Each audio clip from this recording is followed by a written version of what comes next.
Bag, I want the bag. Work my way from a garden to a track. Flip it from a track to a plot full of acres. Do it for the farmers and the producers and the makers.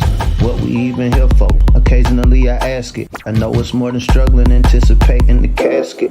Reap what we sow, I'm trying to fill up my basket. Life's a plantation, I self-law and master. Over the plot I've been granted on this planet. Now it's slanted, cause the chosen been supplanted. But if you overstand it, it was spoken. Fractured, but we ain't broken. Even though some would rather play the role of token, we growing. Black through the essence of our presence. We carry the blood of gods, we carry the mind of peasants. Rich black gardens, future look more like Eden. Multiply seeds like the seed banks in Sweden. Rep my planners on plan according to season. B1 code, switching it up is treason. Black power, family what we eat. Either we get fed or we feed. B1AG. What's growing on? What is growing on? What is growing on? Welcome back to B1AG. Here at B1AG, we focus on Black agriculture as it pertains to agricultural production, education, marketing, health, food, nutrition, and economics, all for the Black family and for the Black community. Welcome Black to the Garden. I'm John Henry Harris. We also have Farmer Brown, the MC. Now, when we look at today's economy, we are watching things crumble. You know, I read a book when I was in high school called Things Fall Down.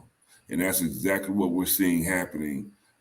Things are falling down. And these things are the basic, is our economy and the way we have gotten used to doing things. You know, we've all heard of the Build Back Better. If you haven't heard of Build Back Better, I encourage you to Google Build Back Better. And as we know, anytime you want to build something back better, you have to destroy what is currently in place. So many feel that with the supply chain disruptions that we're facing since the pandemic, and coupled with the pandemic, it's causing inflation, rises in food prices, gas prices. They're rising now, but many experts and even billionaires, they're saying it's going to get worse. They're not even warning. They're just flat out telling us it's going to get worse. We've been talking about these issues since June. You know, we've been trying to tell people, look, food shortages are coming. The supply chain, this is a big problem. But now the mainstream news media, it's all over the mainstream news media. And if you don't know, I'm gonna tell you, when it reaches mainstream news media, at that point, it's too late. So today's topic that we're gonna discuss is economic sabotage. Food costs rising and supply chains are getting worse. Farmer Brown, let's dive into it, bro. First, I'd just like to say peace to the B1 family. Hope everybody's doing well, feeling triumphant in this transitional moment in human history.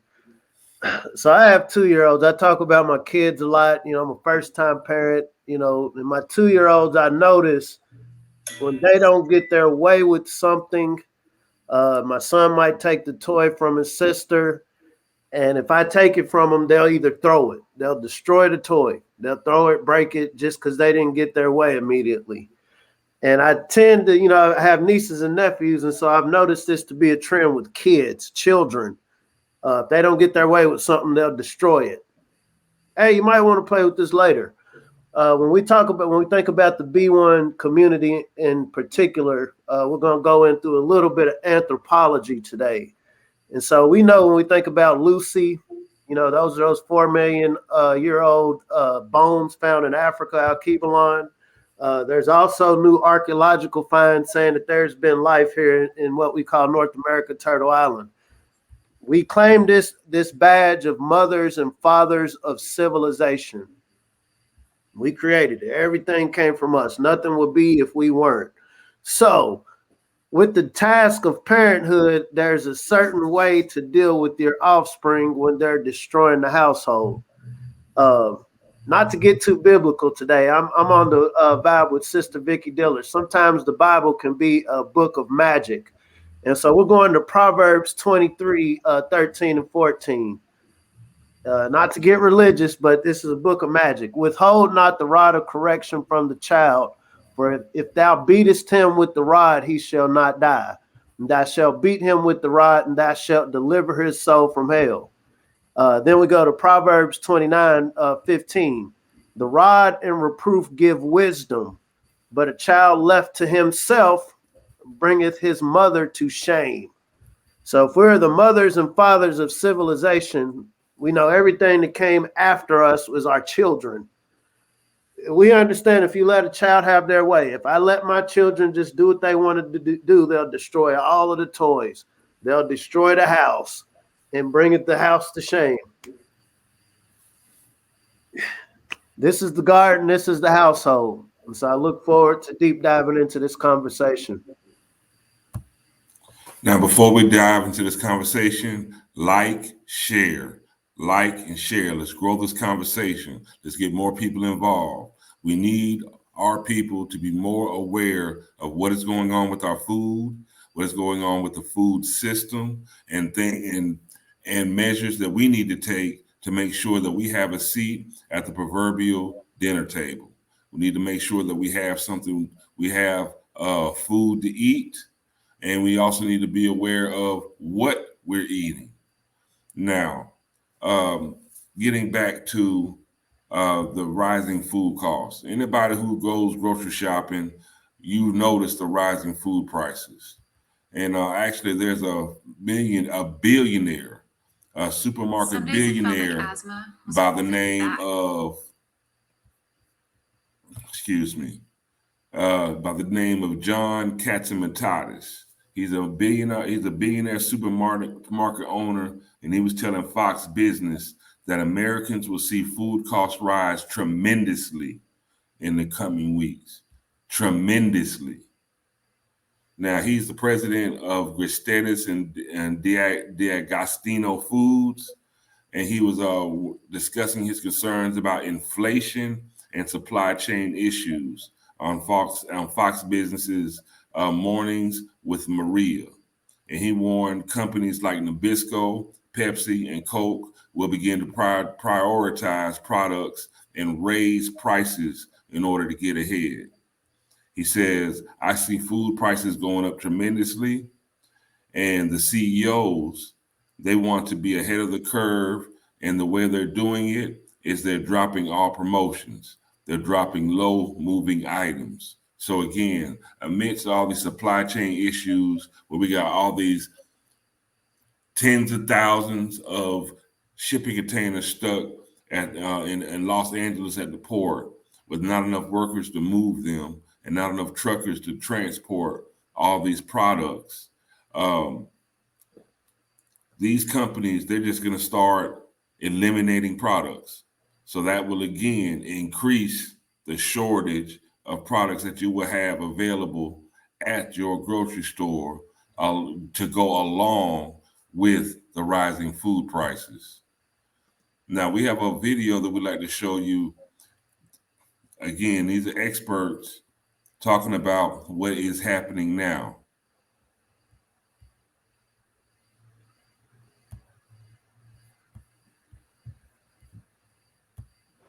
What are you seeing out there in terms of both your own ability to source what you need in terms of chips and or customers as well? Yeah, chips and other supplies as well. There are critical supplies that are really stuck in bottlenecks all around the world. During the pandemic, our supply chain folks stepped up and became the heroes of the organization. They've been using some risk management techniques, really diversifying our sources of supply, and now using some data analytics that are giving us the chance to predict and be prepared for the future.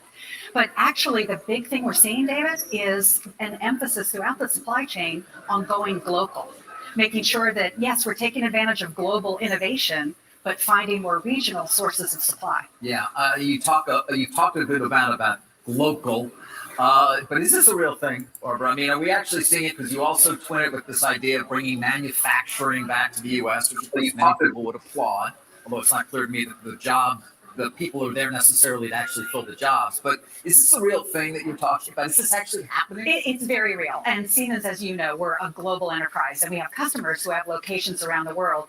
In the past, people talked about reshoring, like would we move operations from elsewhere in the world into the U.S.? That's not what we're seeing. What we're seeing is an and. We're seeing people say, hey, I want to be able to produce closer to demand. And that is actually beginning to take hold.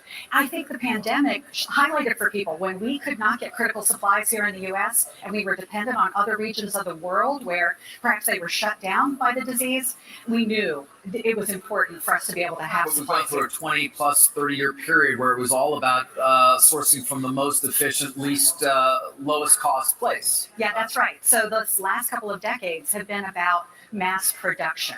The idea of get things as cheap as you can, right? Supply side economies of scale. There's a shift going on now to demand side economies of scale. Actually, what if we had mass customization instead? That's what the future of manufacturing can be about. Well, give me a sense then as to what you're talking about, if you can, a real world example. Yeah, a great example might be, what if I'm producing something which is rather rare, and I'd really, rather than go to previously a manufacturer who was mass producing these things, get in line, wait for them to be able to handle it. What if I could actually use additive manufacturing and have it printed on demand for my need? Or what if I want to customize the car, the shoes? We heard from Volkswagen yesterday that they are really beginning to see an uptick in people pre-ordering the vehicles they want. So they're not producing in the hope that there will be demand. They are producing on demand. So is this tied in with this idea of a digital twin as well? That's exactly right. The digital tools of today, this last decade, there have been so many advances in the digital tools. We've used them in entertainment and, our retail lives, et cetera. All of those tools now are coming into the Internet of really big things. The idea that when we work on infrastructure and industry, we are actually able to connect things like we never have before and share digital plans and tools. We can actually devise products before we ever have to bend metal by simulating and modeling. Speaking of bending metal, the infrastructure bill would seem to be an important one for your company. Certainly. What is your sense in terms of the likelihood that it will get passed and or there will be some significant allocation towards infrastructure rebuild here in the United States? Yeah, David, I am an optimist. Everyone who works with me knows that, and Where does I'm that come from? confident. What gives you It's that a optimism? deeply seated belief that I actually think that it's these moments of intense disruption where there's a lot of passion, even on both sides of the aisle, where we get the greatest momentum. I'm confident we're going to get to an infrastructure bill, and here's why. If any of us were trying to run a business and couldn't agree with our colleagues about where to devote research dollars, we would soon be out of business. So the country knows we need to make investments, and it goes beyond the concrete and steel. This is a moment when we're going to be building out electric vehicle charging systems. It's a moment when we're going to be upgrading our railroads. So this is a moment where what we do, what we invest in infrastructure will yield returns for decades to come. As the mothers and fathers of civilization, we're the progeny. We were able to operate a planet sustainably for millennia. Good morning, sister. We were able to run this house sustainably for millennia. Siemens USA. I think it's cute watching the kids talk about, hey, the parents gave us a little space to run around, so we decided we're just going to do things what's going to make the most profit, how I'm going to get the most sugar. So we'll just get everything cheap, irregardless of quality, irregardless of if it's going to be sustainable or not. We get 90% of our seafood from Asia. A lot of the medicine, that some of our elders use come from Asia, not because it's most efficient, but it's cheaper. And the kids thought this was a great idea. Now they're putting their hope in, okay, the kids have come together and decided, okay, we're going to come up with this spending bill that's going to run up the debt, and we're going to incorporate technology to run the house. We're not going to get too deep into criticizing what the children are doing with the world, but I think as parents of civilization, this is time for us to step in with wisdom. When we have this B1AG conversation, we do like to focus our conversation around food security and how this pertains to melanated producers, melanated minds, melanated innovation. It was cute what the kid was talking about, but one of the points that I hope the family saw was they're talking about localizing. This is the conversation going on a corporate level. We realize, hey, it's kind of cost inefficient for us to ship things thousands of miles when we could actually produce them locally. It doesn't take a genius to understand that. So our conversation, when we get a lot of questions from people that are interested in getting into agriculture, we get a lot of questions and just inquiries about people that are getting that epiphany that, man, I need to get back to the garden. Man, I need to be a producer versus a consumer. And so it kind of takes hearing what the kids are talking about to understand what we as the parents need to do to apply this wisdom. And so part of our conversation today, a little bit of it is about talking about the sabotage, the kids throwing toys around because the game isn't going the way they want it. But what can we do as the parents of civilization to bring balance to this and maintain order in our homes? Globalization is dead, y'all. We've been running on this global market economy for a while now. Again, just like Farmer Brian just said, bringing the cheapest products from all over the world and shipping them instead of producing locally. Now they're seeing the wisdom in producing locally. So the system that is in place needs to be destroyed. It has to come to an end. And they've been coming up with a lot of different theories and reasons why the supply chain bottlenecks are happening. Some even may suggest that this is some sort of like a controlled demolition of the economy. But we're the ones that are going to have to deal with that. And that's because we're the consumers. We're the ones that order these products. We're the ones that need these products. We need these food. We need these consumer products in our daily lives. And they are really controlling our access to them. They're all literally sitting in ships.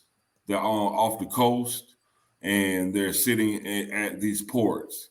80,000, like in Savannah, in the port of Savannah in Georgia, they have like 80,000 shipping containers just sitting there full of products that are yet to reach the people. And that's where these shortages are. It's not necessarily that these products aren't there or here. They're just not available to us because they can't get to the store. And as they sit there at the port, and some of these containers do contain food, that it's going to be food that's no longer usable. We can't eat that. It spoils. There's a shelf life. And they're talking about, with the computer and everything going digital, but there's a semiconductor shortage because you got to think if everything's going digital, we're going towards, electric cars. All of these take semiconductors and electric components and also energy. There's a crunch on energy as well as these semiconductors. So it's like a bad storm. It's a bad situation. And we as a community need to get ourselves in line, think locally, and start doing things for ourselves, especially starting with growing our own food. Here at B1AG, we're solution-based. And so what does this look like? I think you have an infographic. I think the family, the beautiful point about this is we have the capital. When we think I'm not an economist, I'm an agriculturalist, but the definition of economy is an area of production, distribution, and trade, as well as consumption of goods and services by different agents. In general, it is defined as a social domain that emphasizes the practices, discourses, and material expressions associated with the production, use, and management of resources. This is the dictionary definition, and not one time did you hear the word dollar. Not one time did you hear the word finance. Not one time did you hear the word, this is what economy is. It's the management of resources. And so saying that to say, I would like, as you pull the infographic up, I would like the family to kind of look at this infographic, and as we have this brief conversation, identify where you fit in when it comes to this capital. The goal is very simple. As my grandfather says, simple, stupid. We want to localize our food system. We want to make sure that people within our communities have a sustainable amount of food to eat. At the same time, we do want a surplus to be able to sell and do commerce when we talk about this proverbial table. We understand that everybody isn't a green thumb and everybody's not necessarily going to be out in the field growing potatoes or carrots, so to speak. And so when we think about the 8 forms of currency, and so we see that word capital, social capital. These are your connections. And so the currency isn't necessarily a dollar, it's your connections. How can you influence relationships? Well, we know that there needs to be a relationship between the consumer and the producer. And so these are niches within this localized food system. When we think about material capital, okay, maybe I don't have a green buck, a greenback, a digital coin, a Bitcoin in my pocket or my wallet, but I have material, natural resources. These are good for tools, buildings, and infrastructures. Some of the most industrious people I know, and I'm not being shady, were crackheads. These are people, they were driven by an addiction to get a drug, but in trying to get this drug, they were able to build. They were able to make things that there's corporations making hundreds of thousands, millions of dollars. And so how do we leverage this skill set within our community? Financial capital is a piece of it. I don't think I'm going to go to anybody that's selling land and say, hey, man, I got a great idea. I just want to be good and nice and feed people. You're not going to get that land purchased that way. And so there is a piece of economics. You know, we got brothers and sisters now that's getting good at Bitcoin, crypto, as well as people that got what they say, that old money. And so there are financial pieces of this broader equation of food system. Then we got living capital. And all of these things are tied together, and that will be your carbon, nitrogen, water. These are natural resources, living organisms, land. And so when we think about what are ways that we can support Black farmers need diverse operations. This may be a family that has made their money over the last few decades raising livestock, but we see with the changes in global commerce, okay, you might not be able to sell as many cows to China or pigs to China as you have been over the last few years. And we know that 49% of melanated farmers that are fortunate to make money within agriculture are doing livestock. We know this is changing, but we also know if you're raising livestock, that means you have land, you have access to a real living capital. And so what are ways that those within the community can leverage some of these other capitals? Then you have intellectual capital. This is ideas and knowledge through words, images, intellectual property. We see how words can be very powerful. We can use our words to bring attention to some of the buffoonery going on when it comes to, unfortunately, a lot of our celebrities, but we can also use these words, our ability to communicate with one another, to communicate the importance of, hey, let's localize our food system. This is not going to become a problem later. This is an issue now. We know as a melanated community, whenever something goes wrong, when the rest of the world catches a cold, we catch pneumonia, right? And so this is a time for our bright minds to really, not deviate away from what they're good at, but how to take what they're good at and apply it towards localizing our food system. There is experiential capital. You think about this conversation right now going on with the student loans. There is an experience, and I can say in my personal experience, I learned a lot more, prints in the mud. Talking directly to farmers, talking directly to people who are in this field, actually going out in the field, sweating, bleeding, putting in these hours. And so there is a knowledge and capital and experience. For some of the people watching that are, they want this, they want to get involved in agriculture, growing, gardening. Okay, man, I ain't got time to go to a 4-year institution to learn this. There's nothing like going directly, meeting a local farmer, meeting a local ag entrepreneur that's already in this field. That is valuable. You'll save yourself tens of thousands of dollars just meeting one of these people directly. Hey, can I come help you out on your farm? I don't want you to just take time out of your busy day to just talk to me and motivate me. No, I want to learn. And so, what do you have going on your farm now where I can help you? As a form of my personal capital to you, how can I help you on your farm to save you some money? There is spiritual capital, irregardless of ideology, irregardless of what you believe in. There are things that are seen and things that are unseen.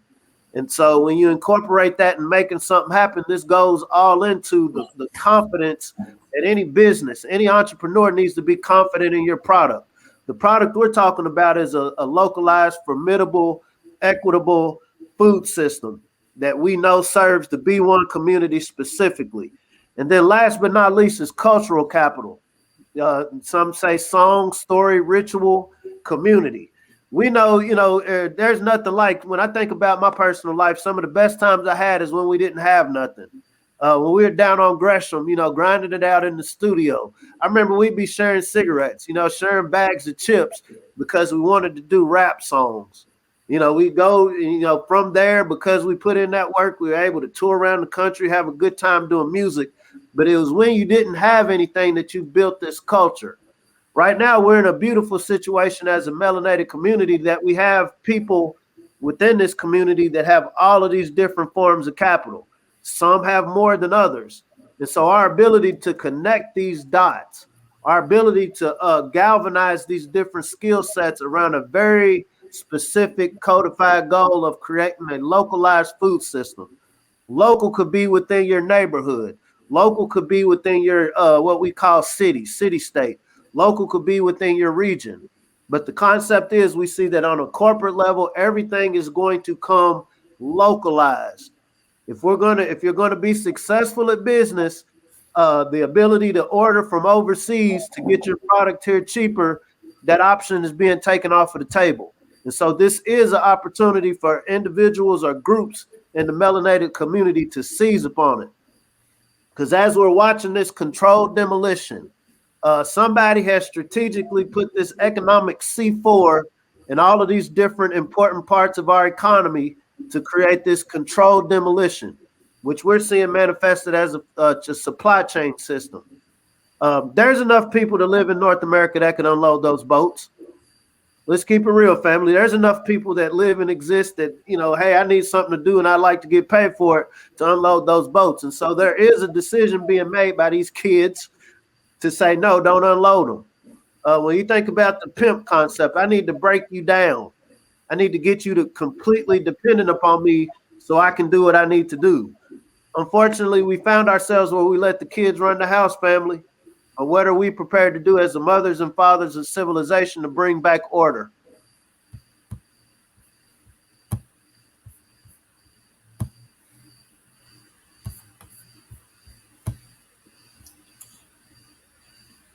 It's a lot going on, bro. But here at B1AG, we are pushing the Black algorithm. That's the capital that we have.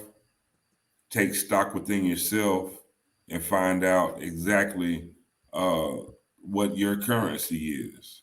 We all have been blessed by the Most High with talents and competencies.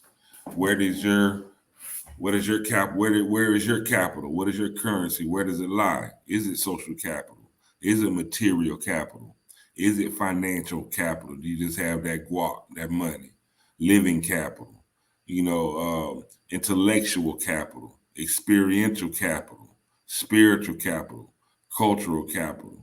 It's time to take inventory and begin applying your capital and currency and lending a hand with others, combining your capitals together to create a force, to create a connection, to create a system, because they are destroying the system.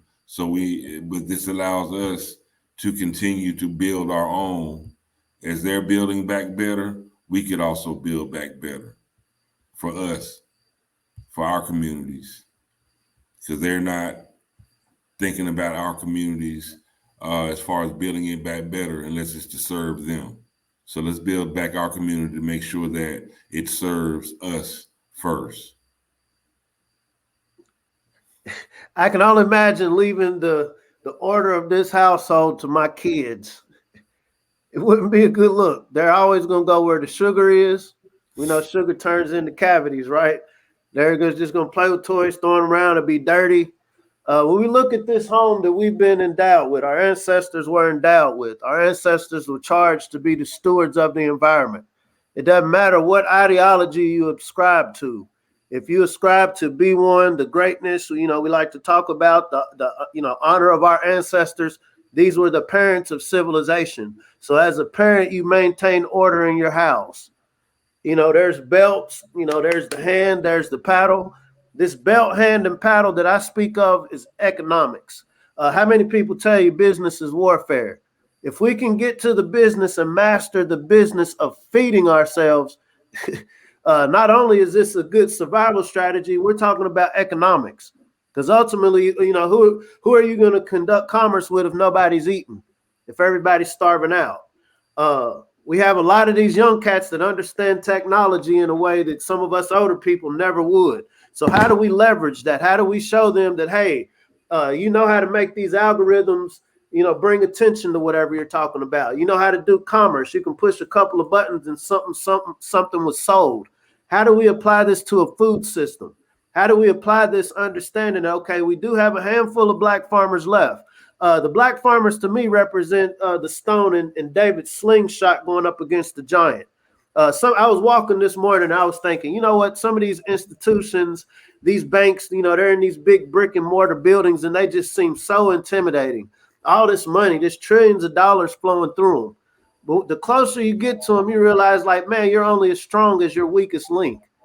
And if the only capital you understand how to work with is the fiat, and there's a whole lot of other areas of weakness that somebody, I think about the movie with Eddie Murphy, where he was an investor. I forget what it's called. You know what I'm talking about. Trading places. Trading places. We got to trade places with these kids. And in trading places, we're reclaiming our place as the parents of civilization if we want this household to work. Personally, I love my kids, and more than that, I was placed in charge as a parent for a reason. And, what did it say in Proverbs? The parent gets punished when you let the kids run wild. And so part of maintaining that order is the food supply. How do we make sure everybody in this house is eating? How do we secure the sustainability of what this is? How do we make sure we're dependent upon ourselves and not dependent on somebody else to make decisions for us? And all of this starts with the seed of thought and a literal seed in the soil.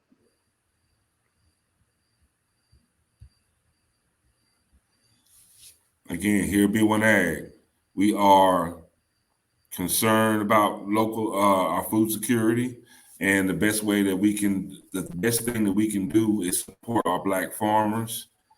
There's a petition at change.org petitioning for the release of the debt relief funds from the American Rescue Act that was signed back in March 11th. Promised $4 billion in debt relief to our black farmers, and as of October 21st, 2021, they still have not received these funds. This is the URL, change.org. President released the funds of the American Rescue Plan to black farmers immediately. Immediately. We need you to sign this petition. It's just a small step towards getting these funds released to our black farmers. The more capital, financial capital that our black farmers have to work with, then that will allow them to produce more food. I also would like to share with you this list of black-owned farms and food gardens. This was compiled by shopblack.us. This is probably the most comprehensive list of black-owned farms in this country. So we would like for you to take this URL, find these black farmers that are near you, go to your local black farmers markets and find out, where these black farmers are, and spend your money with them. Get your fresh foods from them. Don't go to the grocery store. Go to your black farm, because pretty soon, I'm telling you, the shelves are empty now. They're becoming more and more empty now. They are really going to be empty very soon. So, hey, your black farmers and your black food producers and distributors, they are going to be your best friend in the future.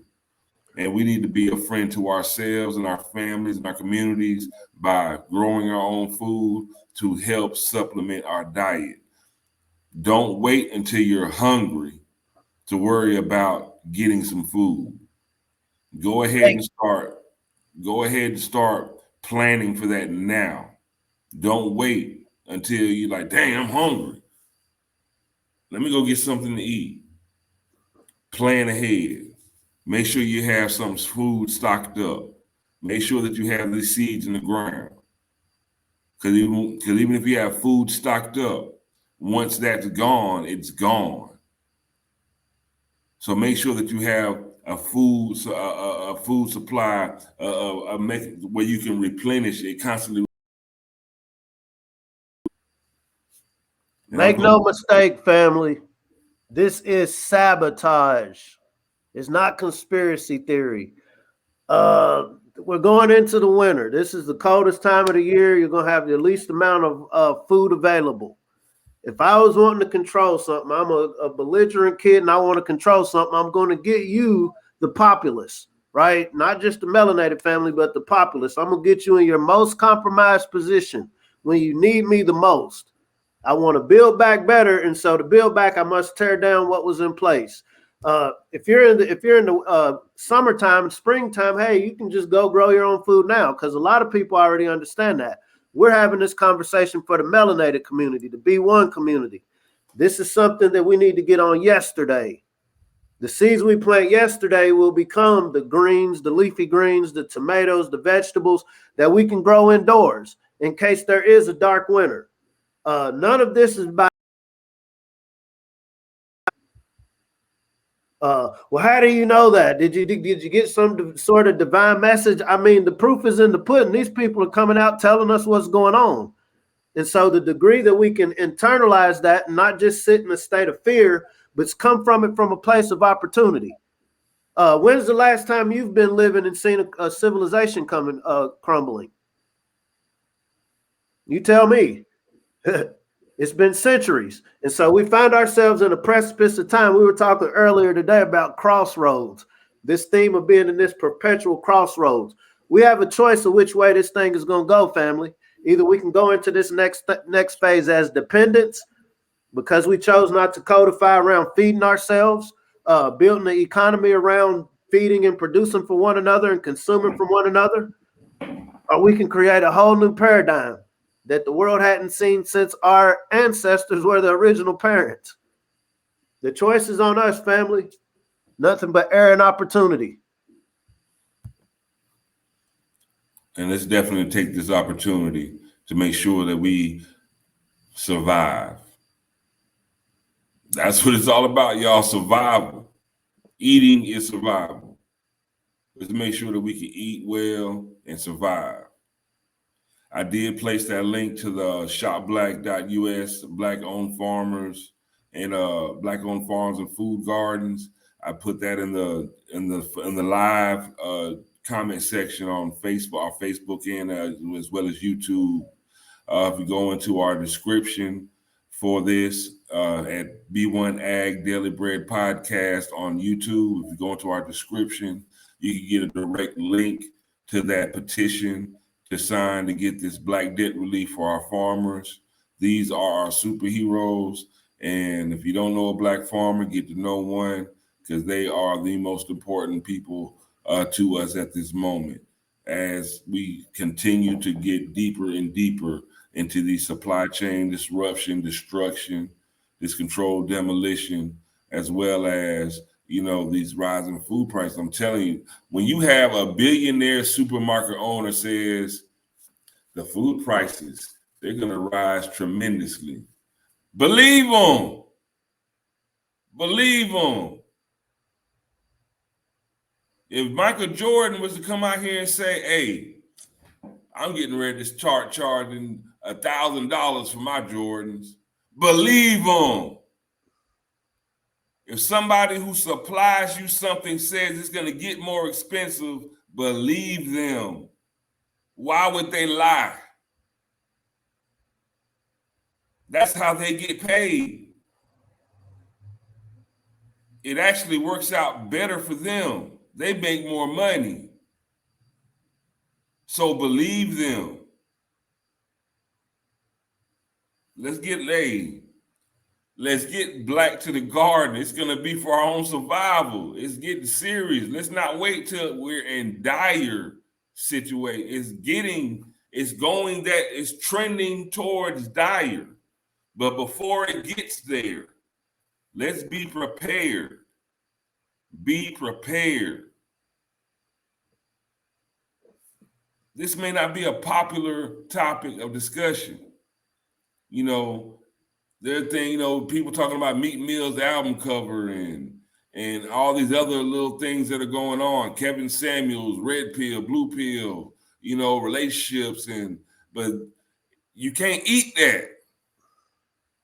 You cannot eat that. Come on, y'all. I like to eat. I don't know about y'all. I like to eat. And I've also been hungry before where I couldn't eat. And that's not a good feeling. It's not a good feeling at all. So again, that list for those black farmers, for those watching us live, it's in the comment section on Facebook and YouTube. Make sure you subscribe to B1AG Daily Bread Podcast on YouTube. Let's grow this conversation. Like and share it. I also put a link. Check out our merchandise. We have some great merchandise, even masks, even we have a lot of places have these, you have to wear a mask. We even got B1AG mask and gaiters for you. Let's get ready. Let's get ready. Let's be ready. Let's have a seat at the table. Because at the end of the day, Farmer Brown, if the people really want